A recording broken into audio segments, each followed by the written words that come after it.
Hi hello ನಮಸ್ತೆ. ನಮ್ಮ ಚಿಕ್ಕಮಗಳೂರು ಜಿಲ್ಲೆಯಾದ್ಯಂತ ಅತಿ ಹೆಚ್ಚು ಮಳೆ ಆಗಿದ್ದು ಈ ವರ್ಷದಲ್ಲಿ, ಅದರಲ್ಲೂ ಈ ತಿಂಗಳಿನಲ್ಲಿ ಜಾಸ್ತಿ ಮಳೆ ಆಗಿದ್ದು ನಮ್ಮ ಚಿಕ್ಕಮಗಳೂರು ಜಿಲ್ಲೆಯ ಕಡೂರು ತಾಲೂಕಿನ ಬೀರೂರು ಸಮೀಪದಲ್ಲಿರುವಂತಹ ಎಮ್ಮೆದೊಡ್ಡಿ ಅನ್ನುವಂತಹ ಒಂದು ಪುಟ್ಟ ಗ್ರಾಮದ ಪಕ್ಕದಲ್ಲಿರುವಂತಹ ಮದಗದ ಕೆರೆ. ಈ ಒಂದು ಮದಗದ ಕೆರೆ ಅದರದೇ ಆದಂತಹ ಒಂದು ಇತಿಹಾಸವನ್ನು ಕೂಡ ಹೊಂದಿದೆ. ಎಲ್ಲರೂ ಕೂಡ ಕೇಳಿರ್ತೀರ. ಅದರದೇ ಆದಂತಹ ಒಂದು ಜನಪದ ಗೀತೆ ಕೂಡ ಇದೆ. ಮಾಯದಂತ ಮಳೆ ಬಂತಣ್ಣ ಮದಗಾದ ಕೆರೆಗೆ. ಹಾಗೇನೆ ಈ ವರ್ಷನೂ ಕೂಡ ಮಾಯದಂತ ಮಳೆ ಬಂದು ನಮ್ಮ ಮದಗದ ಕೆರೆ ತುಂಬಿ ತುಳುಕುತ್ತಿದೆ. ಆದರೆ ಕೋಡಿ ಬಿದ್ದಿದೆ ಅಂತ ಹೇಳ್ತೀವಿ ನಮ್ಮ ಕಡೆ.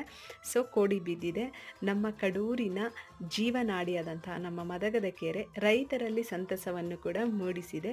ನಾನು ಕೊಟ್ಟಂತಹ ಮಾಹಿತಿ ಇಷ್ಟ ಆದರೆ ಲೈಕ್ ಮಾಡಿ, ಕಮೆಂಟ್ ಮಾಡಿ, ಶೇರ್ ಮಾಡಿ, ಮ್ಯಾಕ್ಸಿಮಮ್ ಶೇರ್ ಮಾಡಿ ಅಂತ ಹೇಳೋಕೆ ಇಷ್ಟಪಡ್ತೀನಿ. Thank you.